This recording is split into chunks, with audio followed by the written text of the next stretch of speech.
Chapter डालो hydrocarbon. ठीक है, और टॉपिक अपना रिवीजन जो चल रहा था वही चलेगा। ठीक है, और इसके बाद आप क्या करो सबसे पहले हेडिंग इसके अंदर डालो बेटा फिजिकल प्रॉपर्टीज। ठीक है, फर्स्ट हेडिंग इज फिजिकल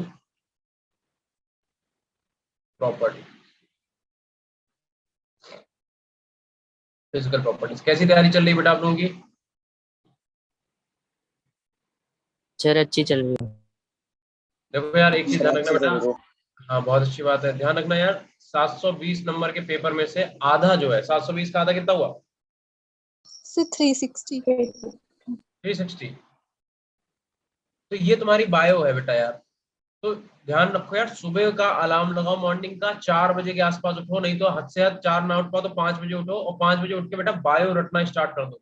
मतलब बायो को तुम इतने अच्छे तरीके से याद कर लो कि बायो का एक भी क्वेश्चन गलत नहीं होना चाहिए। ठीक है, बाकी अपना केमिस्ट्री फिजिक्स जैसे चल रहा है उसे चलने दो और अच्छी प्रैक्टिस करो। तो इसके अंदर सबसे पहला बेटा हेडिंग डालो बॉइलिंग पॉइंट। ठीक है, बॉइलिंग पॉइंट को बीपी लिखे दे रहे हैं। अब बताओ बॉइलिंग पॉइंट बेटा किस बात पे डिपेंड करेगा? बॉन्ड के ब्रेक होने पर या फिर साइज पर। फॉर एग्जांपल अगर हम लिखते हैं फ्लोरीन लिख दे या आर से लगा देते, चलो फॉर एग्जांपल मान लो आर से कहीं पे आपके पास एफ लगा हुआ है, आर से कहीं पे बेटा सीएल लगा हुआ है, आर से कहीं पे बी आर लगा हुआ है, या फिर आर से कहीं पे आई लगा हुआ है। तो बॉइलिंग पॉइंट किस पे डिपेंड करेगा कि कौन सा बॉन्ड जल्दी टूट रहा है? भाई कौन सा बॉन्ड जल्दी टूटेगा? आयोडीन वाला बड़ा बॉन्ड होता है जल्दी टूट जाएगा, उसके बाद ये वाला टूटेगा, फिर ये वाला टूटेगा, फिर ये वाला टूटेगा। तो बॉइलिंग पॉइंट सबसे ज्यादा किसका होना चाहिए? सबसे देर में तो ये वाला बॉन्ड टूट रहा है क्योंकि इस पे हाईली नेगेटिव हाईली पॉजिटिव, या फिर कह दो sorry partially negative partial positive है, क्योंकि फोर्स ऑफ अट्रैक्शन बड़ा तगड़ा होगा यहाँ पे। तो सबसे देर में अगर आरएफ का बॉन्ड टूटेगा तो क्या सबसे ज्यादा बॉइलिंग पॉइंट इसी का होगा? बताओ यार, देखो बोल बोल के पढ़ो भाई। नमस्कार। ध्यान रखना यार, बॉइलिंग पॉइंट डिपेंड करता है साइज पे, सरफेस एरिया पे, ठीक है, मॉलिक्यूल के मॉलिक्यूलर मास पे। फॉर एग्जांपल हम तो भाई 20 बार बता चुके हैं कि अगर हम एक पानी का ग्लास लें और उसमें शक्कर घोलना स्टार्ट करें तो हमारे पास पिसे हुए दाने हैं शक्कर के, वो जल्दी डिजोल्व होंगे कि शक्कर जो क्रिस्टल वाली होती है वो वाले? तो ऑब्वियस सी बात है जो पिसे हुए दाने जल्दी डिजोल्व हो जाएंगे। तो ध्यान रखना मॉलिक्यूलर वेट पे डिपेंड करता है बॉइलिंग पॉइंट, यानी कि जिसका मॉलिक्यूलर मास ज्यादा। इसे अब तुम ऐसे ना देखो, इसे पता कैसे देखो, बॉन्ड के ब्रेकिंग पे बॉइलिंग पॉइंट डिपेंड नहीं करता। देखो अगर तुम इसमें देखो तो आर तो सब में सेम है, ये आर मान लो हम आर बना रहे हैं, ये मान लो आर है चारों केस में। और इसमें क्या है, फ्लोरीन छोटा है तो ऐसा कुछ होगा, फ्लोरीन थोड़ा बड़ा है तो ऐसा रहा होगा, ब्रोमीन और भी बड़ा है तो ऐसा रहा होगा, और आयोडीन तो बेटा बहुत ही बड़ा है तो हो सकता है आर से भी बड़ा। तो अब तुम बताओ, तुम इन्हें उठा के डालो वाटर में तो कौन डिजोल्व होगा? पहले भैया जो छोटा है वो डिजोल्व होगा, इनकी बॉन्डिंग से मतलब ही नहीं है तुम्हें। ठीक है, मॉलिक्यूलर मास पे डिपेंड करता है बॉइलिंग पॉइंट, जिसका मॉलिक्यूलर मास ओवरऑल सबसे बड़ा होगा, सबसे ज्यादा होगा, वही हमारा उसका बॉइलिंग पॉइंट होगा, सबसे ज्यादा होगा। तो ध्यान रखना, क्वेश्चन अगर कभी भी आ जाए तो लिखना कि boiling point is directly proportional to the molecular weight. Molecular weight, ठीक है, पहली बात। और दूसरी बात, जो आपका बॉइलिंग पॉइंट होता है बेटा वो इनवर्सली प्रोपोर्शनल होता है ब्रांचिंग के। ब्रांचिंग, आपका ये क्या चक्कर है सर? भैया देखो जैसे अगर तुमसे क्वेश्चन दिया जाए कि फॉर एग्जांपल कहीं पे लिखा हुआ है CH3 CH2 CH2 और एक ये CH3, और इसी का एक हम क्या कर रहे हैं, आइसोमर बना देते हैं। हम क्या कह रहे हैं, हम कह रहे हैं CH3 CH CH3 CH3, ये क्या है, ब्यूटेन, ये क्या है, आइसोब्यूटेन। तब तुम बताओ इन बॉइलिंग पॉइंट की अगर बात करें ए की और बी की, तो बॉइलिंग पॉइंट किसका ज्यादा होगा? ए का बॉइलिंग पॉइंट ज्यादा होगा, क्योंकि देखो बात सुनो, जब ब्रांचिंग होती है मॉलिक्यूल के अंदर तो लीनियर चेन तो इतनी बड़ी है सर, लीनियर चेन कितने की, 3 की। ठीक है, ऊपर लीनियर चेन कितने की, 4 की। यहाँ पे 4 कार्बन की लीनियर चेन है, यहाँ पे 3 कार्बन की लीनियर चेन है, और लीनियर चेन होने के साथ साथ यहाँ पे एक साइड चेन है। तो जब तुम इस वाले मॉलिक्यूल को देखते हो तो ओवरऑल तुम्हें कैसा दिखता है माइक्रोस्कोप में, तो वो बताते हैं। जैसे फॉर एग्जाम्पल ये CH3, एक CH3 ये है, एक CH3 ये है, और एक CH3 ये है। तो ये कैसा स्फेरिकल फॉर्म दिख रही है, मतलब सारे CH3 एक जगह पे इकट्ठा है। तो इन्हें आप क्या कर सकते हो, जल्दी बॉयल कर सकते हो। वेयर एज जो ये वाले मॉलिक्यूल तुम देखो तो कैसे दिखेंगे तुम्हें, एक ऐसे CH3, दूसरा CH3 ऐसे, तीसरा ऐसे, चौथा ऐसे। तो ये लीनियरली आपस में अटैच्ड है, तो इन्हें बॉयल करना थोड़ा सा टफ है। ठीक है, क्योंकि ये इस टाइप से रखे हुए हैं और वो एक ही जगह पे स्फेरिकल फॉर्म में है। तो जब स्फेरिकल फॉर्म में एक ही जगह पे कलेक्ट है तो इन्हें आप क्या करोगे, जल्दी इनका सरफेस एरिया क्या होगा, एक ही जगह पे होगा, सिर्फ सरफेस एरिया ज्यादा फैला नहीं होगा, क्योंकि हमने तुम्हें क्या बताया कि बॉइलिंग पॉइंट डिपेंड करता है मॉलिक्यूलर मास पे और सरफेस एरिया पे। तो जब इतना ज्यादा सरफेस एरिया होगा तो इन्हें वेपराइज होने में, टूटने में, गलने में टाइम लगेगा। और ये क्या होंगे, ये एक ही जगह पे होंगे, सब स्फेरिकल फॉर्म में होंगे, तो जल्दी से क्या हो जाएंगे, dissolve हो जाएंगे। ठीक है, तो ध्यान रखना। चलो आगे वाला पॉइंट देखते हैं, बात करते हैं मेल्टिंग पॉइंट की। मेल्टिंग पॉइंट का बताओ भाई, अगर हम तुमसे पूछना what is melting point. The force of interactions पे डिपेंड रहेगा। ध्यान रखना, जो मेल्टिंग पॉइंट और बॉइलिंग पॉइंट है दोनों ही मॉलिक्यूलर मास पे डिपेंड करते हैं, लेकिन मेल्टिंग पॉइंट में कभी कभी कुछ ना कुछ एक्सेप्शन आ जाते हैं, ठीक है, तो तुम्हें वैसे अलग से याद करने की कोई जरूरत है नहीं। अच्छा हाँ, एक चीज मुझे याद आई, बॉइलिंग पॉइंट बेटा एक्चुअल में होता क्या है, व्हाट इज बॉइलिंग पॉइंट हम बता चुके हैं आई थिंक, फिर से बताओ बॉइलिंग पॉइंट क्या होता है बेटा, किसी को पता है बॉइलिंग पॉइंट क्या होता है? किसी टेम्परेचर पर कोई भी अगर सब्सटेंस जब उबलने लगे तो उसे आउटर बॉइलिंग पॉइंट बोलेंगे क्या? सर, जब उसका जो टेम्परेचर वो आउटर एटमॉस्फेरिक प्रेशर के बराबर हो जाता है तो बिल्कुल सही, उसको बिल्कुल बोलते सही, हैं। बिल्कुल सही, बिल्कुल सही। देखो भैया, बात यह है कि बॉइलिंग पॉइंट का मतलब यह है कि ये टेम्परेचर है और ये प्रेशर है, किसी भी सब्सटेंस का 1 एटीएम प्रेशर पर, 1 एटीएम प्रेशर पे जो टेम्परेचर होगा, या कह दो 1 एटीएम प्रेशर पे कोई भी सब्सटेंस, 1 एटीएम प्रेशर पे कोई भी सब्सटेंस जब बॉयल करना स्टार्ट करेगा, उस पॉइंट को ही आप क्या बोलेंगे, बॉइलिंग पॉइंट बोलेंगे। Is it clear? चलो अब बात कर लेते हैं डेंसिटी की यार। तो भैया देखो डेंसिटी होता क्या है एक्चुअल में,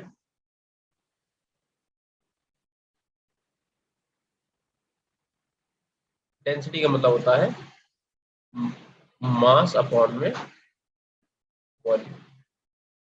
तो इसमें तुम्हें कोई भी अलग से पढ़ने की जरूरत है नहीं। एक्चुअल में डेंसिटी को कैसे समझोगे आप, देखो एक तो होती कंसंट्रेशन, एक होती डेंसिटी। कंसंट्रेशन और डेंसिटी में थोड़ा सा डिफरेंस है, ठीक है। डेंस का मतलब होता है पार्टिकल का पास पास होना, और कंसंट्रेशन का मतलब है थोड़ा सा डाइल्यूट होना। जैसे फॉर एग्जांपल अगर तुमसे बोले कि एक ग्लास है, ठीक है, और इन दोनों ग्लास में कोल्ड ड्रिंक भर रखी है, एक में क्या कर रखा है हमने, पूरी कोल्ड ड्रिंक ऐसे भर रखी है ऊपर तक, ठीक है, और एक में हमने क्या कर रखा है, एक में हमने आधी कोल्ड ड्रिंक में और आधा पानी मिला रखा है। तो क्या इनकी डेंसिटी अलग अलग है? क्या इसमें डेंसिटी जो पेप्सी या कोक जो भी तुम डाल रहे हो, अगर मान लो इसके अंदर हमने कोका कोला डाल रखा है, तो अगर उसकी डेंसिटी इसमें मान लो फॉर एग्जांपल डी है, तो इसमें क्या डेंसिटी इसकी डी डैश होगी? क्या डेंसिटी अलग अलग होगी दोनों की? बताओ, क्या डेंसिटी दोनों दोनों ग्लास में जो तुम्हारा लिक्विड भरा हुआ है दैट इज कोका कोला, तो क्या उसकी डेंसिटी दोनों में डिफरेंट होगी या नहीं? या फिर इन दोनों की कंसंट्रेशन डिफरेंट होगी? बताओ कंसंट्रेशन डिफरेंट होगा। भाई। देखो कंसंट्रेशन डिफरेंट होगी जस्ट बिकॉज, क्योंकि जब तुम इसे मतलब ग्लास को इस वाले कोल्ड ड्रिंक को पियोगे तो तुम्हें बहुत जैसे गले में एक्चुअल में लगता है वैसा लगेगा, बट ये नहीं लगेगा, इसमें पानी मिला हुआ तो ये क्या अजीब सा है, ठीक है। तो यहाँ पे कंसंट्रेशन डिफरेंस है ना कि डेंसिटी। डेंसिटी का मतलब समझो, डेंसिटी का मतलब है कि एटम पर ये लिखा हुआ है मास अपॉन वॉल्यूम। मतलब अगर हम मान लो 1 लीटर वॉल्यूम ले लें, या फिर कुछ भी ले लो, फॉर एग्जांपल 1 लीटर वॉल्यूम के अंदर, 1 लीटर कोई सब्सटेंस है उसके अंदर कितने पार्टिकल प्रेजेंट हैं, कितने पार्टिकल का उनका मास कितना है, उस चीज को हम बोल रहे हैं, ठीक है। तो ध्यान रखना दोनों की डेंसिटी नहीं बदलेगी, डेंसिटी जो यहाँ पे लिक्विड की होगी वही डेंसिटी यहाँ पे होगी, चाहे तुम इसे ढक्कन में डाल दो, ठीक है। अगर तुमने एक ढक्कन में कोल्ड ड्रिंक को डाला तब भी उसकी डेंसिटी बेटा डी ही रहेगी, इन तीनों की D1 नहीं होगी, ध्यान रखना, ठीक है। डेंसिटी चेंज नहीं होती, कंसंट्रेशन और डेंसिटी में थोड़ा सा सोच के चलना कहाँ पे क्या पूछा जा रहा है, ठीक है। चलो आगे आ जाओ, अब आ जाओ इनकी प्रॉपर्टीज पे, ठीक है। केमिकल प्रॉपर्टीज, केमिकल प्रॉपर्टीज में ध्यान रखो सबसे ज्यादा तुमसे पॉपुलर रिएक्शन पूछी जाती है, कंबशन, केमिकल रिएक्शन। अगर तुम एल्केन का कंबशन कराओगे बेटा क्या मिलेगा तुम्हें? अगर हम इसका कंबशन करा दें, ठीक है, तो क्या मिलेगा हमें कंबशन कराने पर? जैसे फॉर एग्जांपल अगर हमारे पास एल्केन है कोई CH4, अगर हम इसका कंबशन कराएं तो पहली बात तो दो चीजें हैं, तुम लोगों ने मेटलर्जी पढ़ा होगा, एक होता है बेटा कैल्सिनेशन, एक होता है रोस्टिंग। कैल्सिनेशन का मतलब होता है heating of or in the absence of air, मतलब किसी भी चीज को अगर आप हीट करो in the absence of air तो बोलते हैं कैल्सिनेशन। और रोस्टिंग का मतलब क्या होता है कि एयर की प्रेजेंस में करा रहे हो। तो जब भी कंबशन कराते हैं तो कंबशन का मतलब ही रोस्टिंग होता है, दैट मीन आप क्या करोगे, ऑक्सीजन की प्रेजेंस में इसे हीट करा दो, तो क्या क्या बनता है, एक आपका CO2 बनेगा, एक आपका H2O बनेगा, और बहुत सारी हीट निकलेगी। और जिन रिएक्शन में बेटा हीट निकलती है उन्हें क्या बोलते हैं, एंडो की exo? Exothermic reaction. Exothermic reaction. तो ध्यान रखना जितना भी कंबशन होता है वो जनरली क्या होता है, एक्सोथर्मिक प्रोसेस होता है, या फिर कह दो एक्सोथर्मिक रिएक्शन होता है। ग्राफ की अगर बात करें तो देखो दो ग्राफ आपने पढ़ रखे होंगे केमिकल काइनेटिक में बेटा। अरे भाई एक सेकंड रुकना। देखो एक ग्राफ तुमने ऐसा पढ़ रखा होगा, ठीक है, जहां पे रिएक्टेंट की एनर्जी ज्यादा होती है और प्रोडक्ट की एनर्जी ऐसे कम होती है। ठीक है, और दूसरे में क्या होता है कि रिएक्टेंट की एनर्जी कम होती है, प्रोडक्ट की एनर्जी ज्यादा होती है। तो तुमसे कोई पूछ दे बताओ इन दोनों में से एंडो कौन सा एक्सो कौन सा, बता सकता है कोई? एंडो वाला ग्राफ कौन सा, एक्सो वाला ग्राफ कौन सा? ये रिएक्टेंट है बेटा, ये प्रोडक्ट है। इधर ये भी फिर रिएक्टेंट है, ये प्रोडक्ट है। तो अगर इस वाली रिएक्शन के लिए तुम्हें ग्राफ प्लॉट करने को क्वेश्चन में पूछ दे तो पूछ ही देगा, क्योंकि रिएक्शन थोड़ा लिखवाएगा, तो आसान सी रिएक्शन है, 10 से पढ़ते आ 9 से। बताओ एंडो कौन सा, एक्सो कौन सा है? यार ये जो तुम पढ़ रहे हो ये एक्सोथर्मिक का ग्राफ है, एक्सोथर्मिक का ग्राफ है। और ये वाला क्या होगा, ये तुम्हारा एंडो का ग्राफ होगा।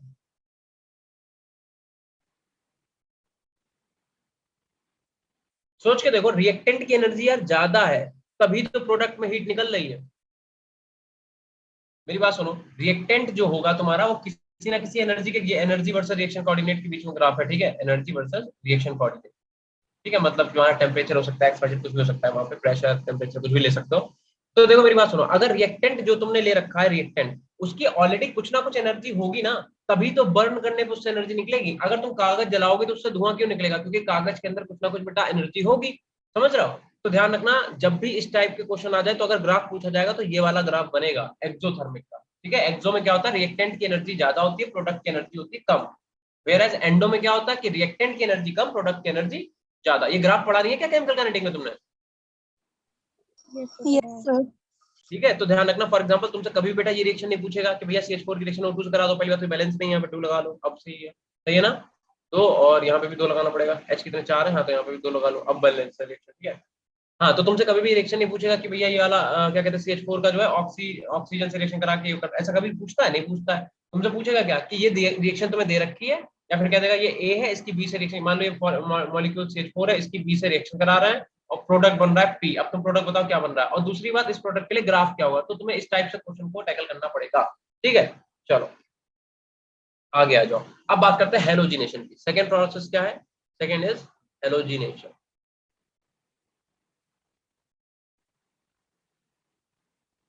हेलोजिनेशन, हेलोजिनेशन का मतलब क्या होता है? Reaction with halogens. अच्छा एक चीज हम समझना यार, पहले तो बता चुके, फिर से एक बार याद दिलाते हैं। अगर तुमसे रिएक्टिविटी की बात करें तो फ्लोरीन सबसे ज्यादा रिएक्टिव होता है, then fluorine, then bromine, then iodine. अगर रिएक्टिविटी की बात करें तो ये रिएक्टिविटी सबसे ज्यादा होती है।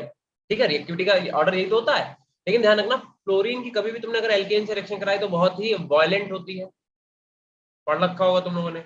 एक्सप्लोजिव इन नेचर होती है, मतलब हमारे कंट्रोल में नहीं है, ये रिएक्शन हमारे कंट्रोल में नहीं होती। तो जनरली फ्लोरीन की रिएक्शन को नहीं पढ़ते। अच्छा, आयोडीन की जो रिएक्शन होती है वो इतनी ज्यादा स्लो होती है कि एट इक्विलिब्रियम क्या हो जाता है, एट इक्विलिब्रियम रिएक्शन जो है वो, सॉरी एट इक्विलिब्रियम क्या, कुछ देर के बाद रिएक्शन जो है इक्विलिब्रियम में आ जाती है। मतलब पहले रिएक्टेंट से प्रोडक्ट बनना, फिर प्रोडक्ट से वापस रिएक्टेंट बनने लगता है। ठीक है, तो इसलिए हम लोग क्या करते हैं, आयोडीनेशन को भी जनरली नहीं पढ़ते। इसका मतलब तुम्हें पढ़ना क्या है, सिर्फ क्लोरीनेशन और ब्रोमिनेशन। ये ध्यान रखना, तो एक बार बता भी चुके हैं। ठीक है, बट हाँ ऐसा नहीं कि इनकी रिएक्शंस नहीं है, रिएक्शंस हैं, तो हम लोग रिएक्शन को देखेंगे। ठीक है, एक चीज और मुझे बता दें, मान लो फॉर एग्जांपल अपने पास फॉर एग्जांपल ये है, ये हम तुम्हें बता चुके हैं आई थिंक। अगर तुम इसका क्लोरीनेशन कराओ और इसका तुम ब्रोमिनेशन कराओ, ब्रोमिनेशन, तो बताओ क्या प्रोडक्ट बनेगा बेटा, बता सकते हो? Sir chlorobenzene plus HCl and bromobenzene plus HBr। नहीं यार, ये तो ऑब्वियस सी बात है, बनेगा ही। हम आपको ये नहीं बोलना चाह रहे हैं, हम तुम्हें ये बताना चाह रहे हैं कि जब तुम इसकी तो और लोग बताओ, कोई किसकी दिमाग में चल रहा हो तो देखो यार। सबसे समझ आएगा कि ये पूछे आप बेटा इतना आसान क्वेश्चन क्यों पूछेंगे तुमसे? तुम नीट का पेपर देने जा रहे हो और वो भी पेपर तुम्हारे बिल्कुल सर पे आ गया, हम ये थोड़े ना पूछ रहे हैं, ये तो ऑब्वियस सी बात है, हर बच्चा बता लेगा। ये नहीं पूछ रहे हैं हम, मेरी बात को समझो पूरी। हम क्या कह रहे हैं, हम कह रहे हैं जब आप इसकी क्लोरीन की रिएक्शन कराओगे तो आपको 2 प्रोडक्ट मिलेंगे। कौन कौन से? एक आपको मिलेगा पैराक्लोरोबेंजीन, एक आपको मिलेगा ऑर्थोक्लोरोबेंजीन मिलेगा। Yes sir. लेकिन जब तुम ब्रोमिनेशन कराओगे तो तुम्हें सिर्फ बेटा सिर्फ और सिर्फ पैराक्लोरोबेंजीन ही मिलेगा। इसका क्या मतलब हुआ ये बताओ? क्वेश्चन कभी भी तुमसे ये नहीं पूछेगा कि बेंजीन की रिएक्शन Cl2 से करा दो, वो तो पता ही है उसे कि कर लोगे भाई, इतने दिन से पढ़ते आ रहा हो। तुमसे कहेगा कि जब तुम्हारी Cl2 की रिएक्शन इससे कराएंगे तब क्या बनेगा, और Br2 की कराएंगे तब क्या बनेगा तुमका, क्लोरोबेंजीन ब्रोमोबेंजीन, वो तो उसे पता है। लेकिन यहाँ पे 2 प्रोडक्ट बन रहा है, एक कौन सा बन रहा है, पैराक्लोरोबेंजीन, एक बन रहा है ऑर्थोक्लोरोबेंजीन। तो ऐसा क्यों? अगर उसने रिएक्शन लिख के भी दे दी तब भी तुमसे पूछेगा कि ऐसा क्यों हुआ, अब बताओ क्यों हुआ। ध्यान रखना, ये वाली जो रिएक्शन है पहली वाली, ये फर्स्ट इसे लिख देते हैं, ठीक है, इसे लिख देते हैं सेकंड। तो फर्स्ट रिएक्शन जो है ये नॉन सेलेक्टिव रिएक्शन है, नॉन सेलेक्टिव मतलब ये सेलेक्टिव नहीं होती है। इसमें अगर तुम्हारा ये 70% प्रोडक्ट बन रहा है, ठीक है, या 60% बन रहा है, मान लो, ठीक है 60 बनता है, अगर ये 60% प्रोडक्ट बन रहा है तो 40% ये भी बनेगा, ठीक है। अगर नंबर ऑफ, समझ गए क्या कहना चाह रहा है, अगर तुम्हारा पैरा वाला ऑल तो मेजर होता है उसके बाद भी अगर ये 60% बना तो हमें चाहिए कि भैया सिर्फ पैरा वाला बने, ठीक है। लेकिन इसमें क्या हो जाएगा, जब तुम रिएक्शन कराओगे तो 60% तुम्हारा बनेगा पैरा वाला और तुम्हारा 40% बनेगा फ्लोरो वाला, ये सारा ऑर्थो वाला। लेकिन अगर तुमने ब्रोमिनेशन कराया तो तुम्हें 100% जो है सिर्फ पैरा वाला ही मिलेगा। तो ये सेलेक्टिव रिएक्शन होती है, ध्यान रखना। हम तुमसे ये पूछना चाह रहे थे कि जो Br2 की रिएक्शन तुम कराओगे एरोमेटिक किसी भी कंपाउंड से या फिर एलिफेटिक से भी, तो सेलेक्टिव रिएक्शन देता है। समझ गए, सेलेक्टिव का मतलब क्या करेगा, जो मेजर वाला है वही देगा। अब एलिफेटिक में कैसे होगा भैया, एलिफेटिक का देख लो, चलो एक एग्जांपल एलिफेटिक का देख लो। मान लो हमने क्या करा, हमने कहा कि CH3 CH2 CH2 CH3। अब तुम्हें समझ में आ भी गया होगा, इसकी एक बार क्लोरीन से रिएक्शन कराओ, ठीक है, और CH3 CH2 CH2 और CH3, इसकी बेटा रिएक्शन करा दो ब्रोमीन से, एलिफेटिक में देख लो। अब अगर तुम्हें समझ में आई बात तो बताओ क्या होगा प्रोडक्ट, पहले वाले में क्या होगा, दूसरे वाले में क्या होगा, बताओ। अगर तुम लोगों की बात समझ में आ रही है कि हम क्या कहना चाह रहे हैं तो बताओ मुझे। हेलोजिनेशन हेडिंग हटा देते हैं तब तक के लिए यहाँ से, बताओ भाई। सर दो प्रोडक्ट बन जाएंगे फर्स्ट केस में, जिसमें फर्स्ट ज्यादा केस में दो प्रोडक्ट बनेंगे according to the Markovnikov rule and anti Markovnikov rule. मतलब पहले वाले में दोनों प्रोडक्ट बनेंगे, तुम्हारे मार्कोनी वाला भी बनेगा, यानी कि तुम्हारा देखो CH3 और तुम्हारे पास CH, ठीक है, और क्या हो जाएगा, चाहे यहाँ पे लगा दो, चाहे यहाँ पे CH2 कर दो, और चाहे तुम यहाँ पे CHBr लगा दो, ठीक है, और यहाँ पे क्या कर दोगे, CH लगा दो, ये वाला भी बनेगा, कौन सा है, 2 डिग्री है, ठीक है। और तुम्हारा एंटी मार्कोनिकॉफ भी बनेगा, यानी कि CH3 CH2, ठीक है, CH2 और यहाँ पे क्या आ जाएगा Cl। अच्छा हमने Br लगा दिया, Cl है, ठीक है, यहाँ पे क्या आ जाएगा Cl आ जाएगा। तो तुम्हारा जो क्लोरीनेशन है बेटा वो नॉन सेलेक्टिव होता है, ध्यान रखना। अब तुम्हें भी पता है कि ये वाला प्रोडक्ट मेजर है और ये वाला माइनर है, ये तुम्हें भी पता है, लेकिन ये बनेंगे दोनों। जब तुम क्लोरीनेशन कराओगे तो दोनों प्रोडक्ट बनेंगे, वेयर एज जब तुम ब्रोमिनेशन कराओगे तो मेजर कौन सा होता है बेटा, बताओ। सर जो अगर तुम यहाँ से, आपने पोस्ट वाला बनाया ये वाला बनेगा मेजर, हाँ ब्रोमीन। मतलब ये अगर तुम यहाँ से क्लोरीन हटाओगे तो यहाँ पे कार्बोकेटाइन जनरेट होगा, तो ये 2 डिग्री कार्बोकेटाइन बनेगा, यहाँ पे कौन सा बनेगा 1 डिग्री बनेगा। तो 1 तुम्हें पता डिग्री। ही है कि 2 डिग्री ज्यादा स्टेबल होता है। तो यहाँ पे जब तुम इसकी ब्रोमिनेशन कराओगे तो सिर्फ और सिर्फ एक ही प्रोडक्ट मिलेगा, because bromination is the selective process, ठीक है। यहाँ पे क्या आ जाएगा Br और यहाँ पे आ जाएगा CH। अब देखो तुम्हारे यहाँ से एक नंबर का या 2 या 4 नंबर का क्वेश्चन जो भी आना चाहे तैयार होंगे, समझे, तो मैं ये बता रहा हूँ, ठीक है, कि अगर तुमने बेटा क्लोरीनेशन कराया तो वो नॉन सेलेक्टिव है, दो दो प्रोडक्ट तुम्हें मिलेंगे, ये 60% मिलेगा, ये 40% मिलेगा, और मिलेगा जरूर। लेकिन हम तो चाह रहे हैं कि भैया हम लैब में रिएक्शन करा रहे हैं तो हमें जो चीज की जरूरत ही नहीं है वो क्यों चाहिए, हमें सिर्फ 60% वाला चाहिए। तो तुम ब्रोमिनेशन कराओ तो तुम्हें क्या मिलेगा, 100% सिर्फ मेजर वाला प्रोडक्ट ही मिलेगा। ये हम तुमसे क्वेश्चन में पूछ रहे थे, ठीक है। अब समझ में आया बेटा हम क्या पूछ रहे थे, यस सर। चलो तो इसका स्क्रीनशॉट मारो, शायद काम आ जाए। बाकी हम आगे चलते हैं हेलोजिनेशन, ठीक है। डन तो सर। ये तुमने रिएक्शनें वगैरह तो पढ़ी रखी है सब, है ना, हम तो बस तुम्हें एक रिवाइज करा रहे हैं, जो भी अलग से कोई चीज हमें याद आ रही हो तो बताते जा रहे हैं, ठीक है, ताकि तुम्हारा क्वेश्चन गलत ना हो। अब देखो हेडिंग क्या डाली थी, हेलोजिनेशन थी ना, हाँ हेडिंग डाल दो हेलोजिनेशन, ठीक है। हेलोजिनेशन के अंदर बेटा पहली हेडिंग डालो क्लोरीनेशन। क्लोरीनेशन क्या होगा भैया, अगर तुमसे कहते हैं R और से लगा हुआ H और प्लस इसकी रिएक्शन करा दो Cl2 से, तो Cl को ऐसे लिख लो, ठीक है। और इससे हम क्या करेंगे, यूवी रेज ले लेंगे, यूवी रेज, ठीक है, और हम क्या करेंगे हीट कर देंगे, ठीक है। ऑल तो ये रिएक्शन गलत है लेकिन फिर भी तुम्हें समझा देते हैं। देखो तो क्या होगा, तो यहाँ से HCl निकलेगा और बनेगा क्या RCl बन जाएगा प्लस का HCl। भैया देखो दो चीजें हैं, क्या दो चीजें हैं, अब तुम्हें इसी में हम कई सारे रिएक्शन दिखाते हैं, समझाते हैं। अगर इस R की तुम वैल्यू पुट कर दो तो ये रिएक्शन गलत है, ये रिएक्शन ऐसी होगी नहीं, क्यों, क्योंकि अगर तुमने यहाँ पे CH3 लिख दिया फॉर एग्जांपल और एक H को ऐसे ओपन करके लिख दिया और फिर तुम जब इसकी Cl2 से रिएक्शन कराओगे और ऊपर ऑलरेडी तुमने लिख रखा है कौन सी rays, UV rays, UV rays, तो बेटा ऊपर वाली रिएक्शन गलत होगी। तो बताओ कैसे गलत हुई, बता सकता है क्यों गलत है। हम कह रहे हैं कि अगर यूवी रेज लिखा हुआ है और R की जगह तुमने CH3 पुट कर दिया तो ये रिएक्शन गलत है ऊपर वाली। अब बताओ क्यों गलत है, मतलब यहाँ पे हम तुमसे ये कह रहे हैं कि यहाँ पे यार ये CH3 Cl नहीं बनेगा और HCl, ये रिएक्शन ये प्रोडक्ट नहीं बनेगा तुम्हारा। तुम क्या कहना चाह रहे हो, बनेगा ये, बताओ।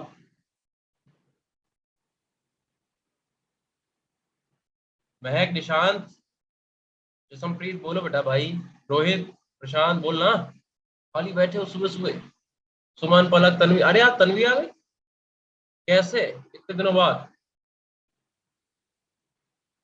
तन्वी तुम वही तन्वी हो या कोई तुम अलग तन्वी हो? बताओ बेटा। फिट हो गए तुम सबके सब। देखो बेटा, जैसे ही तुम यूवी रेज लिख दोगे तो इसका मतलब क्लोरीनेशन या फिर कह दो हेलोजिनेशन जो है वो यूवी रेज के प्रेजेंस में एक्सेस अमाउंट में होता है। दैट मीन यहां से क्या होगा, एक तुम्हारा H और एक Cl तो निकलेगा। ठीक है, देखो यहाँ पे क्या हुआ, एक तुम्हारा CH3Cl बना और प्लस का HCl निकला। ठीक है, इसे ऐसे नहीं लिखेंगे, इसे लिखेंगे ऐसे CH3Cl, हमने यहाँ पे लिख दिया माइनस का HCl। लेकिन क्योंकि अभी मैंने तुमसे क्या बोला कि जैसे ही तुम्हारा हेलोजिनेशन यूवी रेस की प्रेजेंस में होगा ये एक्सेस फॉर्म में होगा, यानी कि यहाँ पे फिर से Cl2 एक एग्जिस्ट करेगा और इसके बाद अभी भी हाइड्रोजन है तो यहाँ से एक H और एक Cl फिर से निकल जाएगा माइनस का HCl। क्या बन जाएगा तुम्हारे पास, तो तुम्हारे पास CH2Cl2 बन जाएगा। फिर से क्लोरीनेशन होगा क्योंकि तुमने यूवी लाइट रखी, रिएक्शन मतलब बढ़ती जाती है, मतलब वो कहते नहीं है वो कौन सी वाली रिएक्शन होती है, अब बताएंगे। जो वो होता है बम फटता है जब, तो उससे 3 न्यूट्रॉन निकलते हैं, 3 न्यूट्रॉन। Uncontrolled chain reaction. वो क्या करते हैं, एक न्यूट्रॉन फिर न्यूट्रॉन फिर एक न्यूट्रॉन फिर से 3 न्यूट्रॉन बना देता है। तो वो इनिशिएशन होता ही रहता है। ठीक है, जब तक सारे हाइड्रोजन खत्म ना हो जाए। अभी भी यहाँ पे एक H है, यहाँ पे फिर से Cl है, तो यहाँ से क्या होगा, फिर से माइनस का Cl निकलेगा। क्या बन जाएगा, बनेगा CH3, यानी कि क्लोरोफॉर्म बन जाएगा। ठीक है, उसके बाद फिर से Cl2, अभी एक और H है ना, तो यहाँ से क्या होगा, फिर से Cl निकलेगा और CCl4 का फॉर्मेशन होगा।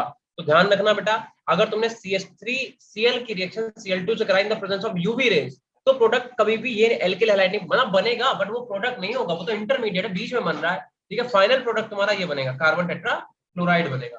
कब, जब तुमने यूवी रेज ले ली तब। समझ में आया क्या कह रहे हैं? क्या समझ में आया तुम लोगों को क्या कह रहे हैं? Yes sir.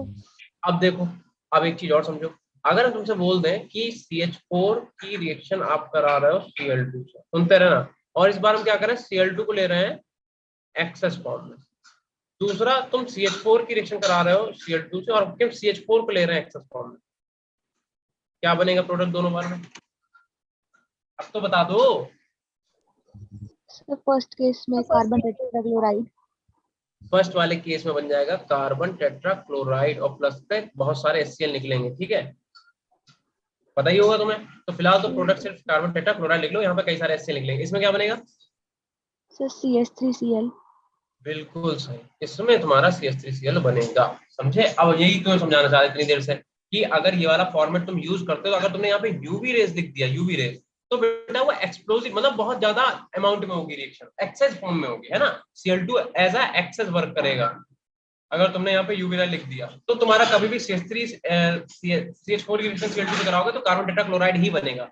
या तो यूवी लिखा हो, या तो लिखा हो कि Cl2 एक्सेस फॉर्म में, तो तुम्हारा CCl4 बनेगा, या तो लिखा हो CH4 एक्सेस फॉर्म में, तब जाके तुम्हारा CH3Cl बनेगा, क्योंकि क्लोरीन तो यहाँ पे कैसा है, कम अमाउंट में, तो वो ज्यादा बार रिएक्ट नहीं करेगा। क्लियर हुआ?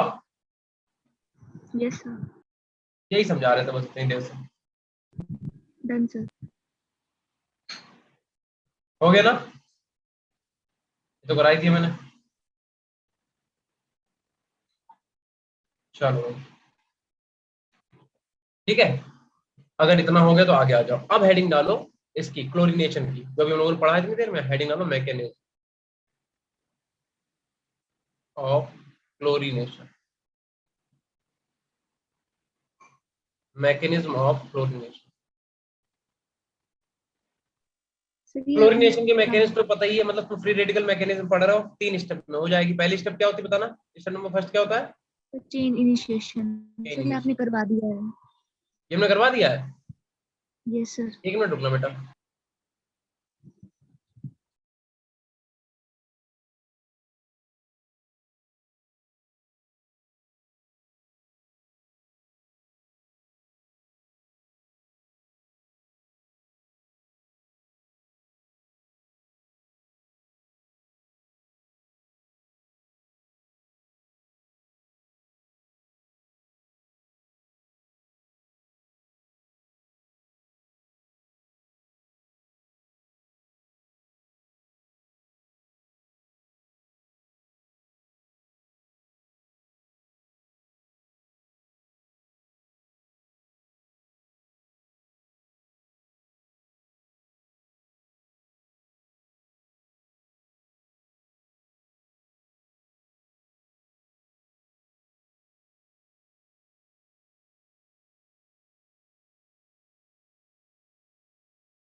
ये हम करा चुके बेटा, ये करा दिए। तो फिर हटा दो। ये पहले हमने क्यों करा दिया मेरे समझ में नहीं आ रहा है, शायद रिवीजन के हिसाब से कुछ कराया होगा। चलो खैर, तो ऐसा करें इसके कुछ क्वेश्चन कर ले, फिर आगे आगे का पढ़ेंगे, ठीक है। इसके कुछ क्वेश्चन लाए और पहले वो क्वेश्चन कर लेते हैं प्रैक्टिस, फिर हम लोग आगे का देखते हैं, ठीक है। फिर क्वेश्चन के साथ पढ़ोगे आपको भी मजा आएगा थोड़ा बहुत।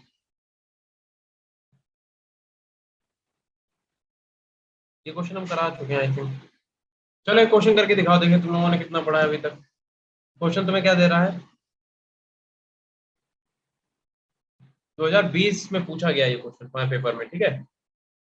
कह रहा है CH3 और CH2 का होल फोर CH3। अब तुम लगा लो क्या दिया हुआ है तुम्हें, और ये किससे रिएक्शन करा रहा है, कह रहा है Cr2O3 से रिएक्शन करा रहा है और Al2O3 की प्रेजेंस में, ठीक है। वैसे तो टेम्परेचर वगैरह भी दिया है, लेकिन तुम्हें सिर्फ रिएजेंट देखना होता है, ठीक है। कभी भी टेम्परेचर वगैरह देख के कंफ्यूज मत होना, ठीक है। और 10 से 20 ATM तो प्रेशर दे रहा है। उसके बाद बन क्या रहा है बेटा, ए बन रहा है, ठीक है। ए की रिएक्शन करा रहे हैं किससे, Br2 से, और Fe से बी बन रहा है। बी की रिएक्शन करा रहे हैं बेटा Mg से और ईथर से, मतलब in the presence of ether C बन रहा है। फिर फाइनली C की रिएक्शन करा रहा है H2O से और D बन रहा है। ये वाला क्वेश्चन करके दिखाओ मुझे, इसके हम तुम्हें ऑप्शन भी दिए दे रहे क्या क्या बनेगा, ठीक है। बेंजीन वो बन सकता है और फिनॉल बन सकता है इसमें, फिनॉल। और क्या बन सकता है, ब्रोमोबेंजीन बन सकता है,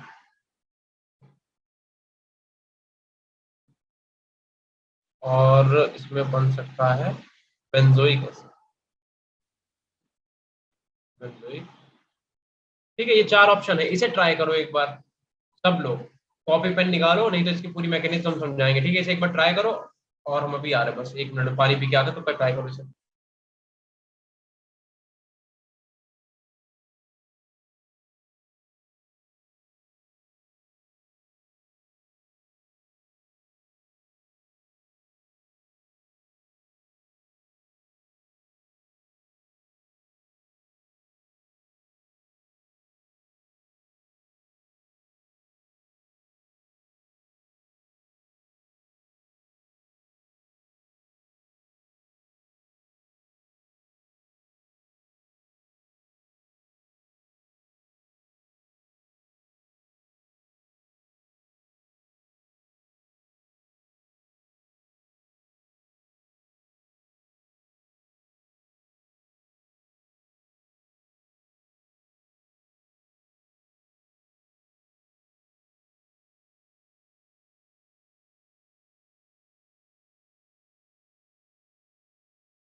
यार मैं इतनी देर से बोले जा रहा हूँ, माइक बंद है, बता भी नहीं रहा तुम लोग, क्या यार। तन्वी का आंसर आ गया है, और किसी बच्चे का अभी तक आंसर नहीं आया है, कृपया करके सब लोग आंसर दें। ध्रुव का आंसर आ गया है, तन्वी का आंसर आ गया है। तन्वी बेटा क्वेश्चन पहले करा है आपने, यस देवेश का सर। आंसर आ गया है, ओके। तन्वी बहुत सीरियस लग रहा हो, क्या हुआ, इतना परेशान क्यों हो। No sir. देवेश, ध्रुव और तन्वी का आंसर आ चुका है, ठीक है। देखो यार, तन्वी का आंसर बिल्कुल सही है, बाकी देवेश और ध्रुव का आंसर गलत हो गया है, और हम बताते हैं क्यों। देखो यार, दिमाग में कहीं पे नोट कर लो, कि अगर कभी भी Cr2O3 और Al2O3 तुम्हें दे दिया जाए साथ में तो एरोमेटाइजेशन हो जाता है। क्या हो जाता है? Yes. एरोमेटाइजेशन।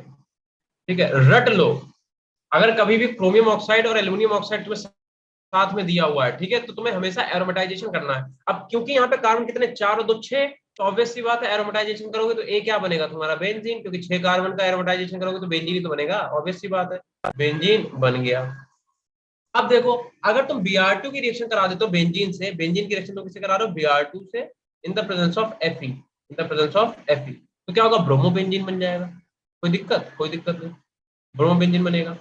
अब अगर तुमने ग्रिग्नार्ड रिएजेंट यानी कि Mg से रिएक्शन करी तो ग्रिग्नार्ड जैसी वाली होगी ना। अगर तुम इसकी रिएक्शन, ईथर सिर्फ एक सॉल्वेंट है, ध्यान रखना, ईथर को तुम घुसेड़ मत देना रिएक्शन में, ईथर खोल के लिख दो कौन सा वाला दिया हुआ है, ठीक है। Mg की रिएक्शन कराओगे तो क्या होगा भैया? अगर तुम्हें पता है तो क्या होगा, देखो देखो देखो, ऐसा कुछ होगा कि इसकी जब तुम रिएक्शन कराओगे तो Mg जाके इस पे जुड़ेगा, मतलब यहाँ पे MgBr जुड़ जाएगा, सीधे सीधे MgBr। और अगर तुम्हें पता है कि Mg पे चार्ज होता है पॉजिटिव, इस वाले कार्बन पे चार्ज होगा नेगेटिव, बाकी ये वाले डबल बॉन्ड ऐसे के ऐसे। फिर फाइनली तुम इसकी रिएक्शन किससे करा रहे हो? H2O से करा रहे हो, है ना। फाइनली तुम इसकी रिएक्शन करा रहे हो H2O से, HOH लिख लेते हैं। इसे जरा तोड़ो तो H पे पॉजिटिव, OH पे नेगेटिव। कौन कहाँ जाएगा? लगा लो दिमाग, कौन कहाँ जाएगा? पॉजिटिव वाला जाएगा बेटा नेगेटिव पे, और बाकी OH जाएगा किसके साथ? इसके साथ, यानी कि बेंजीन का ही फॉर्मेशन हो जाएगा फाइनली। क्यों? क्योंकि यहाँ पे नेगेटिव था, इस वाले नेगेटिव पे कौन आके जुड़ गया? H आके जुड़ गया, ठीक है। तो वहां पे क्या हो गया? सिर्फ बेंजीन बचा, और प्लस का क्या निकल जाएगा? Mg। Mg से क्या क्या जुड़ा? सही से बन गया भैया, देखो, Mg से एक तो तुम्हारा OH और एक तुम्हारा क्या जुड़ा हुआ है? Br। ये यार बनेगा, तो बेंजीन ही तुम्हारा बनेगा, ध्यान रखना, बेंजीन जो है वही आपका फाइनल प्रोडक्ट बन जाएगा, ठीक है। यानी कि ए इज द राइट ऑप्शन, ठीक है। जितने बच्चों ने ए आंसर दिया है अब उनका आंसर सही है, ठीक है। ए जो है उसका बिल्कुल करेक्ट आंसर है। सबको समझ में आया बेटा? Yes, sir. ध्यान रखना, तुम्हें ये टेम्परेचर कभी याद नहीं करना है, मतलब कुछ ऐसी किसमें टेम्परेचर याद करना पड़ेगा? तुम्हें मेटलर्जी वाले चैप्टर में तुम्हें टेम्परेचर याद करना पड़ेगा। उसमें पूछेंगे कि इसके लिए बताओ कौन सा टेम्परेचर यूज करते हैं, वहां पे तुम्हें कुछ कुछ टेम्परेचर याद करने पड़ेंगे, बट इसमें नहीं। इसमें सिर्फ तुम्हें इतना याद करना है कि अगर Cr2O3 Al2O3 रखा है तो यहाँ पे एरोमेटाइजेशन ही होगा। चलो एक क्वेश्चन और करके देखो, ठीक है। ये वाला क्वेश्चन करके देखो यार, ये बढ़िया क्वेश्चन है, 2020 का ही क्वेश्चन है। देखो क्या कह रहा है यार, ये वाला क्वेश्चन सबके समझ में आया? पहले ही बताओ। Yes. आ गया? चलो देखो इधर। तो अगले क्वेश्चन पे देखो, क्या कह रहा है, तुम्हें एक मॉलिक्यूल दे रखा है, न्यूमॉन प्रोजेक्शन दे रखा है, ठीक है। और इसमें ये वाले कार्बन का यहाँ पे एक हाइड्रोजन है, एक हाइड्रोजन बेटा यहाँ पे है, एक हाइड्रोजन इसका ये है, और पीछे वाले का क्या कह रहा है, ये आगे वाला कार्बन है, ठीक है। और पीछे वाले का भी सेम एक हाइड्रोजन यहाँ पे है, ठीक है। एक हाइड्रोजन ये ऐसे दे रखा है यहाँ पे, ठीक है। और एक हाइड्रोजन ऐसे दे रखा है, कहाँ पे दे रखा है भाई? एक हाइड्रोजन यहाँ पे दे रखा है, ठीक है। इस वाले को H डैश बोला है, इस वाले को H डबल डैश बोला है। और भैया इनके बीच का एंगल जो है वो तुम्हें दे रखा है 29 डिग्री। क्या कह रहा है?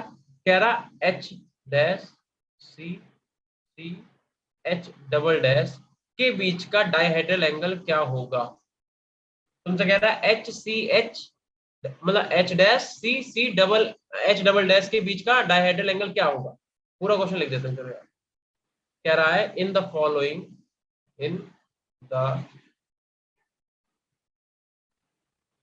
फॉलोइंग इसकी कॉन्फर्मेशन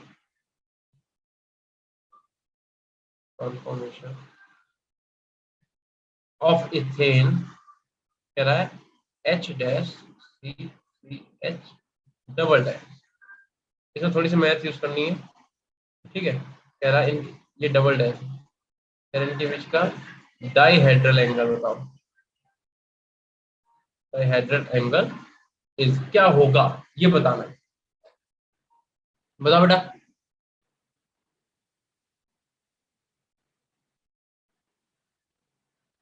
क्या इसका आंसर होगा?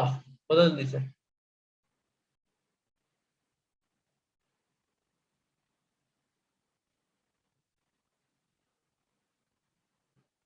चैट बॉक्स में आंसर दे सकते हो, बोल सकते हो, ठीक है, जो करना चाहे कर सकते हो। Sir, 120. कितना होगा बेटा? सर 120। 120। सर पक्का नहीं पता, हाँ, सर पक्का नहीं पता, पर ऐसे ही है, तुक्का कोई है। बात नहीं, कोई बात नहीं, कोई बात नहीं, ठीक है। और कोई बताओ भाई, 120 एक बच्चे ने बता दिया। और कोई कुछ कहना चाहेगा? ध्रुव, बलविंदर नहीं आया?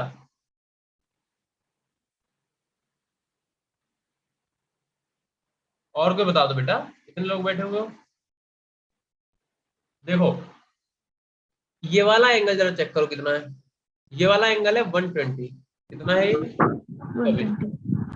ठीक है, और इन दोनों के बीच एंगल कितना है? 29। और एथेन का कंफर्मेशन, एक उल्टा वाई एक सीधा वाई बना दो, या दोनों सीधे वाई बना दो, तो सेम ही तो रहेगा। इसका मतलब ये वाला एंगल भी कितना होगा? 29 degree.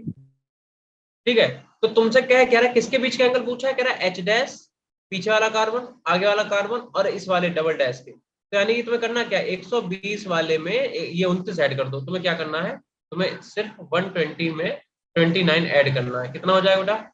149 degree is the right answer. सुनो, ये एच डैश है कहाँ?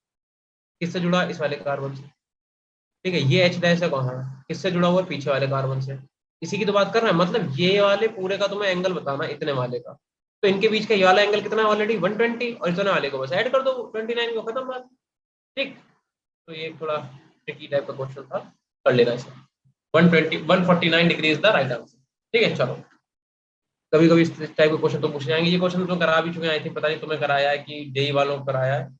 ठीक है, कह रहा है कि द, बताना तुम लोग, ये तुम लोग कर लोगे ये, क्योंकि तुम्हारा 12th वाला क्वेश्चन है, ये पता नहीं क्यों पूछा गया है। कह रहा था trans alkenes alkenes are formed by the reduction of alkynes with, बताओ तुम लोग इसका आंसर। कह रहा है कि H2PD, कार्बन और BSO, पॉइजन है ये, BSO4। ठीक है, ध्यान रखना, कभी लैब में छूना नहीं इसे। दूसरा है बेटा NaBH4, सोडियम बोरोहाइड्राइड, NaBH4। तीसरा है सोडियम और लिक्विड अमोनिया। हम जानते थे, इसका आंसर बता ही दोगे तुम लोग। और डी वाला है SN और राइट। ठीक है तनवीर, सही आंसर है। और बताओ थर्ड, है ना? ये तो आसान सा क्वेश्चन है, तो पता ही है। सोडियम और लिक्विड अमोनिया के प्रेजेंस में हमेशा क्या होता है? हमेशा ट्रांस एल्कीन का फॉर्मेशन होता है। यानी कि अगर एल्काइन तुम्हें दी हुई है इस टाइप से, और अगर तुम इसकी रिएक्शन बेटा सोडियम की, सोडियम और liquid ammonia, liquid ammonia, lithium भी ले सकते हो Na की जगह पे, Na की जगह पे तुम लिथियम भी ले सकते हो। ठीक है, सोडियम या फिर लिथियम के साथ लिक्विड अमोनिया अगर तुम लेते हो तो ट्रांस एल्कीन का फॉर्मेशन होता है, मतलब तुम्हारे पास ये बन जाता है। समझे? ट्रांस एल्कीन का फॉर्मेशन होता है। क्या बोलते हैं इस रिएक्शन को? Sir Birch reduction. बिल्कुल सही, this is known as Birch reduction.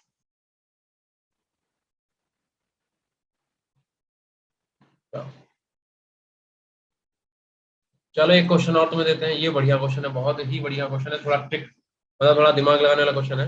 ठीक है, कह रहा है which one of the following alkenes, लिख देते हैं, क्वेश्चन छोटा सा है। Which one of the following alkenes, which one of the following alkenes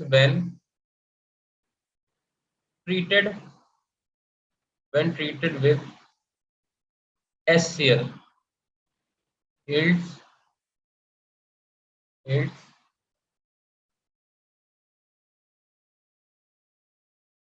majorly an anti-Markovnikov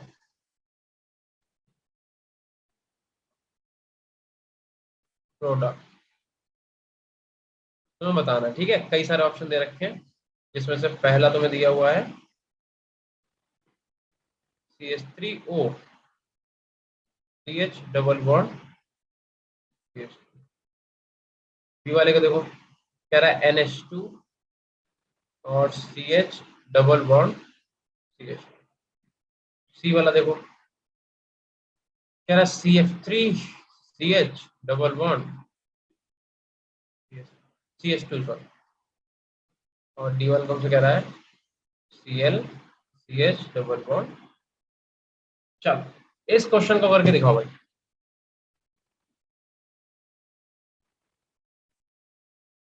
इस क्वेश्चन को करो, कैसे करोगे बच्चों? आंसर आने लग गया, ध्रुव का आंसर आ चुका है। और बताओ कोई? देवेश का आंसर आ गया, तुक्के तो नहीं मार रहा हो? और बताओ। No sir. फिर ठीक है बेटा, और लोग बताओ। देवेश और ध्रुव का आंसर आ चुका है। रोहित का आंसर आ गया है। देवेश, ध्रुव और रोहित का आंसर आ चुका है। अच्छा बताओ, किसने आंसर दिया था? एक सेकंड बोलना। महक का आंसर आ गया। महक आप बताओ, आपने ये वाला ऑप्शन क्यों बताया, रीजन क्या है बेटा? महक आवाज आ रही है? ऑब्वियसली बात है, जा रही है आवाज। बताओ महक। Sir CF3 electron withdrawing group है। तो उससे क्या होगा? उससे क्या होगा बेटा? पूरी बात बताया करो। तो फिर एंटी मार्कोवनिकोव प्रोडक्ट फॉर्म होगा। ये कहाँ लिखा है?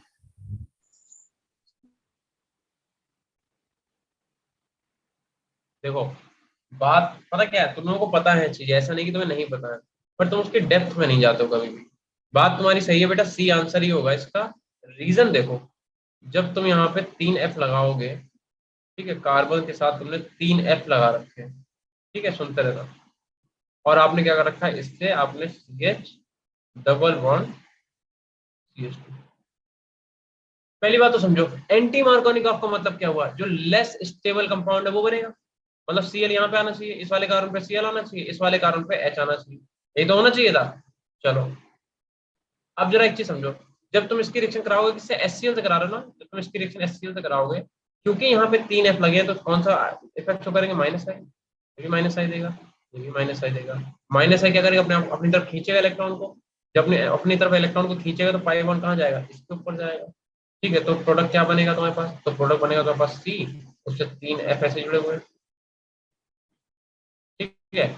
और यहाँ पे क्या आ जाएगा, C के ऊपर नेगेटिव चार्ज H, यहाँ पे क्या आ जाएगा, CH2, इस पे आ जाएगा। और बस अब इसकी HCl करेक्शन करा दो, तो यहाँ पे H पॉजिटिव Cl नेगेटिव। मतलब आंसर तुम लोगों का सही था, बट वही है, पूरी बात बताया करो। ठीक, तो क्या हो जाएगा, F, यहाँ पे F, ये F, ठीक है। और यहाँ पे क्या आ जाएगा, यहाँ पे आ जाएगा CH2, यहाँ पे क्या आ जाएगा CH2 Cl। ये तुम्हारा एंटी मार्कोनिकॉफ प्रोडक्ट बन गया, ठीक है। तो आंसर सही था बिल्कुल। चलो क्या हो गया, समझ में आ गया बेटा सबको, इसका आंसर क्या यस था? सर।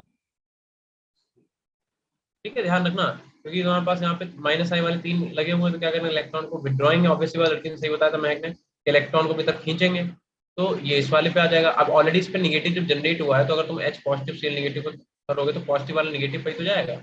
सही है, ठीक है, सही है, बिल्कुल सही। चलो अगला क्वेश्चन देख लेते हैं। चलो भैया अगला क्वेश्चन देखो, इस हटा दे। क्या कह रहा है, कह रहा है कि अगर आपके पास Br, ये ऐसे ऐसे ये दे रखा है, पूछा हुआ क्वेश्चन है, और कह रहा है ये कन्वर्ट किसमें हुआ देखते रहे ना। कह रहा है ये आपका जो है, क्या ले लें हम कि कन्वर्ट हो जाए टर्मिनल एल्काइन में, एल्काइन में नहीं, टर्मिनल एल्काइन में। तो तुमसे पूछा था रिएजेंट, अगर याद हो तो ऐसे लिख दो मेरे ऑप्शन लिखने से पहले, the reagent for the following conversion.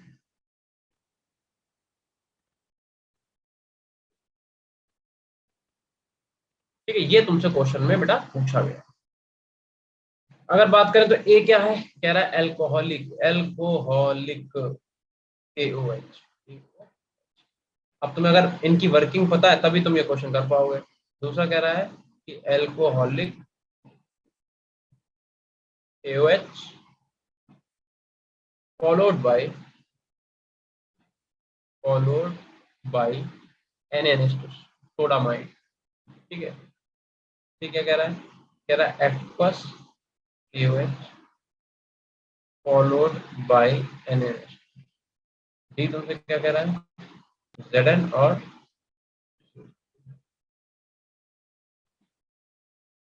Tanvi का आंसर आ चुका है। तन्वी एक बार बी लिखोगे तब भी हम समझ जाएंगे। महक का आंसर आ चुका है, तन्वी का आंसर आ चुका है। बेटा एक सेकंड रुकना जरा।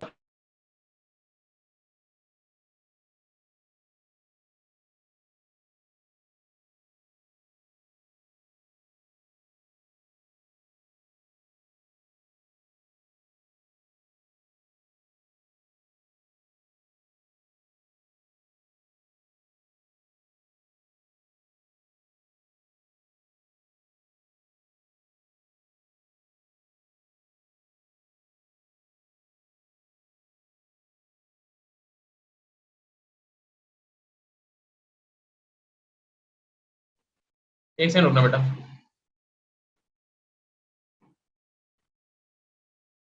बिल्कुल सही देवेश, बिल्कुल सही आंसर आपका, बिल्कुल करेक्ट। आपने जो वो दिया है ना रीजन, वो भी बिल्कुल सही। ठीक है, अब मेरी बात सुनो। देखो भाई, पहले तो तुम एक चीज समझो, एक्वस और एल्कोहलिक का काम क्या है।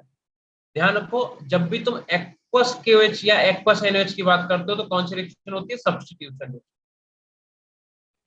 SN1 SN2 की बात कर रहे हैं, है ना। SN1 और SN2 की बात करते हैं जब भी तुम एक्वस केओएच लेते हो, क्योंकि वहां पे बॉन्ड को ब्रेक नहीं करना पड़ता है। अगर हम एक्वस डाइल्यूट भी ले लेंगे तब भी काम चल जाएगा। क्यों? क्योंकि वहां कार्बोकेटाइन का फॉर्मेशन होता है, OH नेगेटिव भैया अपने आप ही आके अटैक कर देगा। ठीक है, तो वहां पे बॉन्ड को ब्रेक नहीं करना पड़ता। और यहाँ पे जो Cl होता है, क्योंकि ज्यादा इलेक्ट्रोनेगेटिव, तो खुद ही बॉन्ड को as a leaving group molecule को लीव करके निकल जाता है। तो तुम्हें जब बॉन्ड ब्रेक ही नहीं करना है तो तुम अगर कंसंट्रेशन कम भी रखोगे तब भी तुम्हारा काम चल जाएगा। लेकिन जैसे ही आप बेटा एल्कोहलिक केओएच लेते हो, जैसे ही आप क्या करते हो एल्कोहलिक केओएच लोगे, तो ये क्या करता है, इलिमिनेशन। ये हमेशा डबल बॉन्ड मतलब सिंगल बॉन्ड को तोड़ता है। ठीक है, ये क्या करता है, सिंगल बॉन्ड को तोड़ के कन्वर्ट करता है किसमें, डबल बॉन्ड में। ठीक है, तो यहाँ पे क्या होगा, एल्कोहलिक केओएच हमेशा क्या देता है, इलिमिनेशन। ये तुम्हें पता ही होगा, इतनी बात तो तुम्हें पता ही होगी, इलिमिनेशन रिएक्शन। ठीक है, ये तो मालूम है।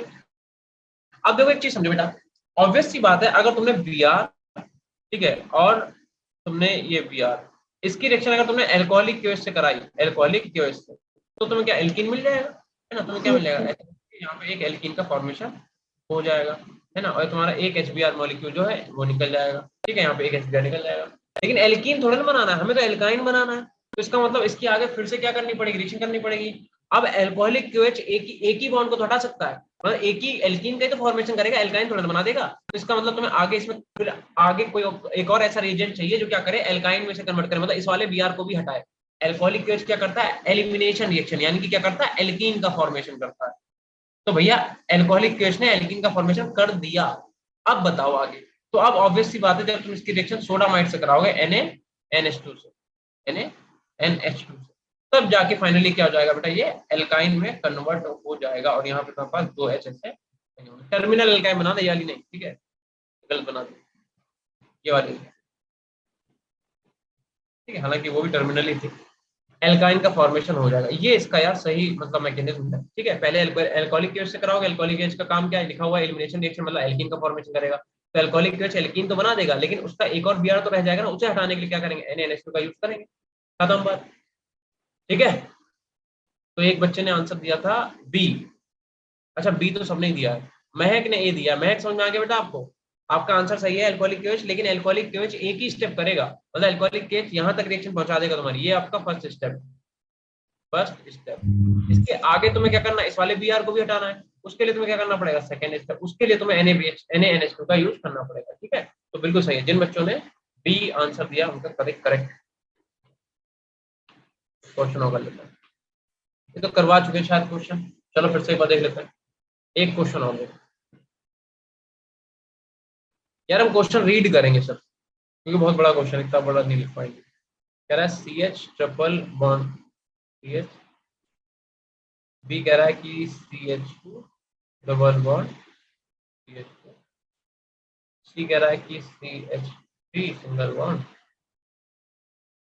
CH3, एंड डी क्या कह रहा है, डी कह रहा है CH2। क्वेश्चन सुनो मेरी बहुत ध्यान से, मेरा क्वेश्चन सुनो क्या बोला है। कह रहा है hydrocarbon A react with bromine, लिख लो चाहो तो, हाइड्रोकार्बन ए लाया, हमें लिखो,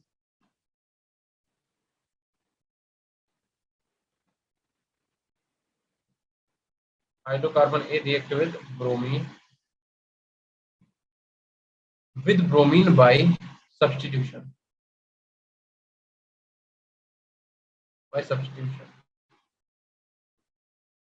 to form an alkyl bromide by Wood's reaction. By Wood's reaction, कह रहा है is converted to gaseous hydrocarbon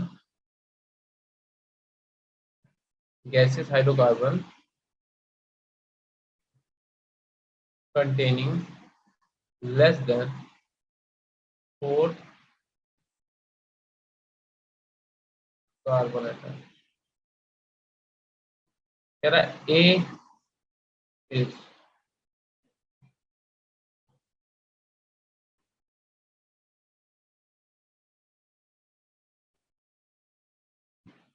हाँ यार, हमें भी लग रहा है तनवीर करा चुके ना क्वेश्चन, है ना? Yes sir. शायद हम लोग ये जीओसी में कर चुके हैं क्वेश्चन, आई थिंक, या पता नहीं कभी तो करा है। ठीक है,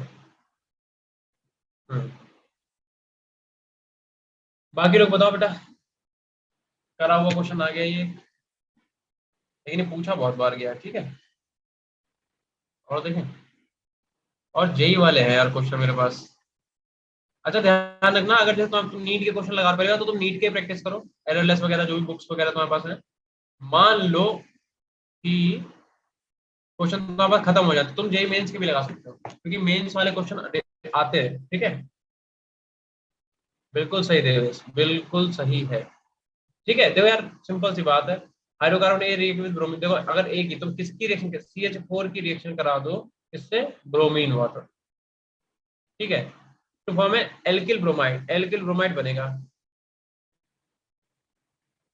और कह रहा है कि उसमें लेस देन 4 कार्बन एटम होने चाहिए, जो बनाओ उसमें 4 कार्बन से कम। जब तुम इसकी रिएक्शन कराओगे वुड रिएक्शन, तो तुम्हें पता ही है, यहाँ पे प्लस का 2 Na लेना पड़ेगा तुम्हें, तो होगा क्या, NaBr निकलेगा अलग, उसका पता ही है आपको मैडम। मतलब यहाँ पे इस टाइप से रिएक्शन कराओगे एल्किल ब्रोमाइड की, पहले एल्किल ब्रोमाइड बनेगा, एक CH3Br ये बनेगा, प्लस यहाँ पे 2 Na लोगे। ठीक है, और एक तुम्हारे पास Br CH3 ऐसे बन जाएगा, तो यहाँ से क्या होगा, 2 NaBr निकल जाएगा। ठीक है, और 2 NaBr जैसे ही निकलेगा तो तुम्हारे पास CH3 आ जाएगा।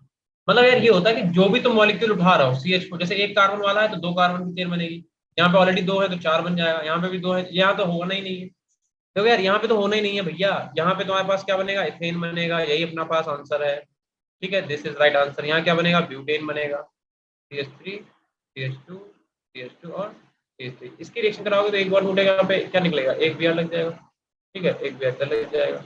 यहाँ पे क्या करो, 2 बॉन्ड तोड़ोगे तो स्पेस Br लग जाएगा। वो डिपेंड करता है Br किस फॉर्म में ले रखा है, नेक्स्ट फॉर्म में या नहीं। ठीक है, तो इसका CH4 आंसर होगा। चलो एक क्वेश्चन और देखते हैं, तो बढ़िया मिल जाए।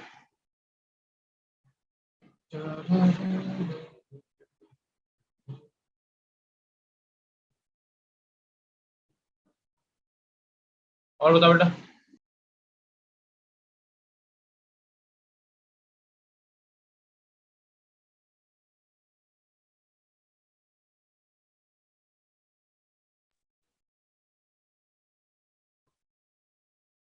यार ये क्वेश्चन करा चुके हम तुम्हें बस। ठीक है, ठीक है, बाकी अगर कोई नए क्वेश्चन मिलेंगे तो बताएंगे।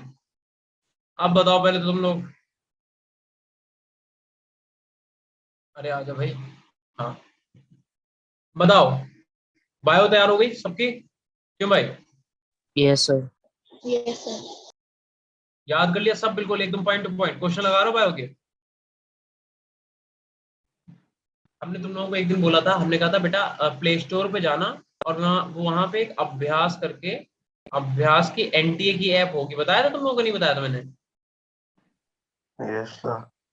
इसमें जाओ और मॉक टेस्ट दो, मॉक टेस्ट, इसमें तुम्हारे चैप्टर वाइज मॉक टेस्ट पड़े हुए हैं। ठीक है, नीट जाना, 12th में जाना, 12th के नीट में जाना। ठीक है, वहां पे अपना रजिस्टर कर लेना ईमेल से, बस कोई रुपये पड़ते नहीं, फ्री ऐप है। और तुम्हें क्या करना है, 12th नीट में जाके वहां पे सिर्फ और सिर्फ मॉक टेस्ट देने, क्योंकि उसके क्वेश्चन बहुत अच्छे हैं। हालांकि जो तुम यहाँ पे मॉक टेस्ट दे रहे हो वो भी अच्छे हैं, जो तुम्हारे टेस्ट चल रहे हैं, जो तुम दे रहे हो, ठीक है फुल लेंथ टेस्ट है, बट उसमें तुम चैप्टर वाइज दे सकते हो। जैसे तुमने बायो कंप्लीट करी है, तो बायो के अंदर कितने चैप्टर टोटल 11 12 मिला के? सर 38 32। सर 38 हाँ मान लो 38 मान लो, ठीक है। अगर बायो के अंदर 38 चैप्टर है, तो अब 38 के 38 तुम्हें एकदम एग्जैक्ट थोड़े ना याद होंगे। कुछ चैप्टर होंगे बहुत अच्छे से आते होंगे, कुछ क्वेश्चन होंगे कि हाँ पढ़ रखा है, क्वेश्चन आएगा तो कर लेंगे। तो इससे अच्छा है कि तुम जाके मॉक टेस्ट दे दो। तो उसमें क्या होगा कि मान लो इसमें तुमने ऐसा करके दे दिया कि 5 टेस्ट का एक साथ 5 चैप्टर का दे दिया, फिर 5 चैप्टर का एक साथ दे दिया, फिर 5 चैप्टर का। उससे क्या होगा, तुम मॉक टेस्ट से प्रैक्टिस करोगे तो बहुत अच्छा हो जाएगा। ठीक है। मेरा गेट का एग्जाम सिर्फ 2 या 3 नंबर से रह गया था, जस्ट बिकॉज हमने मॉक टेस्ट नहीं दिया था, समझे।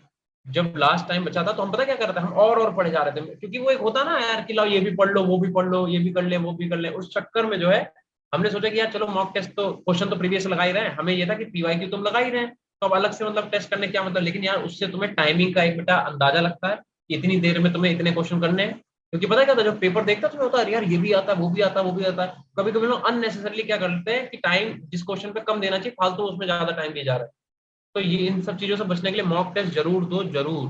ठीक है। और सुबह बेटा अलार्म लगाओ घड़ी में, कोशिश करो 4 से 5 बजे की। तुम्हारे यहाँ तो मौसम इतना ठंडा है, तुम सुबह छत पे निकल के आराम से पढ़ रहे हैं। 5 बजे तो हल्का हल्का रोशनी आ जाती है। 5 बजे उठो, पढ़ो अपना, सुबह बायो रटो जितनी रट पा रहे हो, समझे। उसके बाद केमिस्ट्री का टाइम टेबल बनाओ, केमिस्ट्री में जो चैप्टर पढ़ लिए हैं उनके क्वेश्चन लगाओ, जितने लगा सकते हो, खूब सारे क्वेश्चन लगाओ। फिर उसके बाद फिजिक्स में, फिजिक्स कैसी चल रही है? अच्छा बताओ, फिजिक्स के क्वेश्चन गलत हो रहे हैं टेस्ट वगैरह में? Yes sir. Yes sir.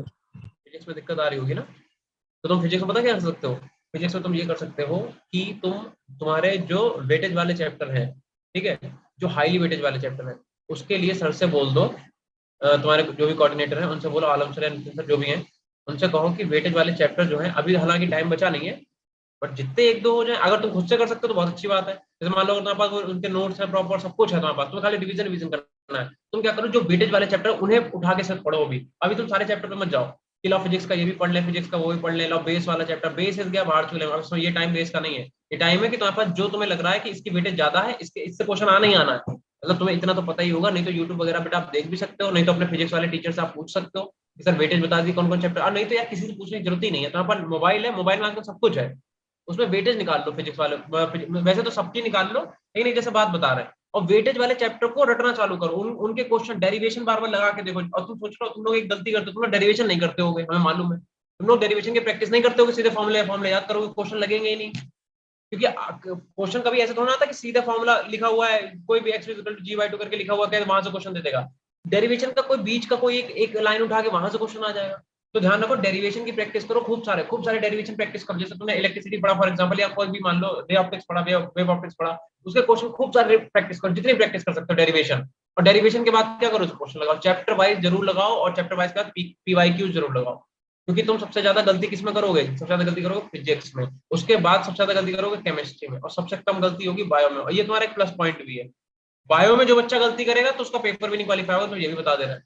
तो बायो में तुम नेगेटिव मार्किंग बिल्कुल मत करना। केमिस्ट्री में तुम चाहो तो चांस ले लेना, जैसे मान लो तुम्हें कोई क्वेश्चन लग रहा है कि हाँ इसका यार ए होना चाहिए, तुम 100% श्योर नहीं, बट तुम्हें लग रहा है कि शायद ए होना चाहिए, तो तुम कर सकते हो, उसमें तुक्का लगा सकते हो। लेकिन फिजिक्स में मत लगाना, फिजिक्स में तुक्के जिंदगी में कभी सही नहीं होंगे, ध्यान रखना, समझे। Yes sir. फिजिक्स में तुक्का मत लगाना, और कोशिश पता क्या करना, कोशिश करना कि गलत क्वेश्चन कम करो। निगेटिव मार्किंग तुम्हारी कम से कम होनी चाहिए। अगर तुम्हारे फॉर एग्जांपल मान लो तुमने कितने क्वेश्चन आते हैं टोटल? 200 200। 200 क्वेश्चन है, तो मान लो तुमने 200 में से फॉर एग्जांपल अगर तुम्हें 170 क्वेश्चन आते हैं, मान लो, या 160 भी मान लो, हम कह रहे हैं 160 मान लो कि तुम्हें 160 क्वेश्चन पक्के पक्के आते हैं, तो तुम्हें कुछ करने की जरूरत ही नहीं है। तो तुम्हारे पास जो 40 क्वेश्चन बचे हैं उनमें तुम फिर तुक्का मार दो, कोई दिक्कत नहीं। उनमें तुम्हें लगे अगर कि तुम्हें तुक्का मारना चाहिए, वो भी उन क्वेश्चन में जिनमें लगे कि हाँ ये वाला हो सकता है, तब तुम तुक्का मार दो। लेकिन अगर तुम 160 से नीचे हो, अगर तुम्हें लगता है कि तुम्हारे क्वेश्चन 120 ही ठीक हो रहे हैं 100 ही क्वेश्चन पे, तो तुक्का मत मारना, नहीं तो तुम्हारी जो रैंक होगी बहुत नीचे गिर जाएगी। अगर तुम ऑलरेडी 160 पे लाई कर रहे हो कि हाँ भाई मैंने 150 से 160 क्वेश्चन कते पक्के पक्के सही है, तो तुम क्या करना, 10 क्वेश्चन पे तुक्का मारने की ट्राई कर लेना, वो भी उन क्वेश्चंस पे जिनमें तुम्हें लगे कि हाँ भैया इसका ये वाला आंसर हो सकता है। बाकी तुक्का मत मारना। और सब लोग आज से मॉक टेस्ट देना चालू कर दो, पहली बात तो दे ही रहोगे, कहने की जरूरत नहीं है, बट फिर भी अगर नहीं दे रहे तो स्टार्ट कर लो। जो हाईली वेटेज वाले चैप्टर हैं, जैसे केमिस्ट्री में कोऑर्डिनेशन हो गया, ठीक है, और हाइड्रोकार्बन हो गया, हेलो एल्केन हेलोरीन हो गया, पी ब्लॉक हो गया, और कौन सा हो गया तुम्हारा, इलेक्ट्रोकेमिस्ट्री हो गया, केमिकल काइनेटिक हो गया, इनके तुम अलग अलग चैप्टर के मॉक टेस्ट दे डालो फटाफट। मॉक टेस्ट दोगे तभी तुम्हारी बेटा कॉन्फिडेंस बिल्डअप होगा, ठीक है। और क्वेश्चन को गलत करने का चांस कम से कम रखो। तो अच्छे से तैयारी करो, मिलते हैं अपनी नेक्स्ट क्लास में, ठीक है। Yes sir. चलो बढ़िया से अच्छे से पढ़ो। Thank you sir. Thank you sir. अच्छा अभी कोई आया नहीं। अभी तो तुम्हारी बायो की होगी ना क्लास बेटा? Yes sir. Yes, sir. चलो फिर आ जाने दो।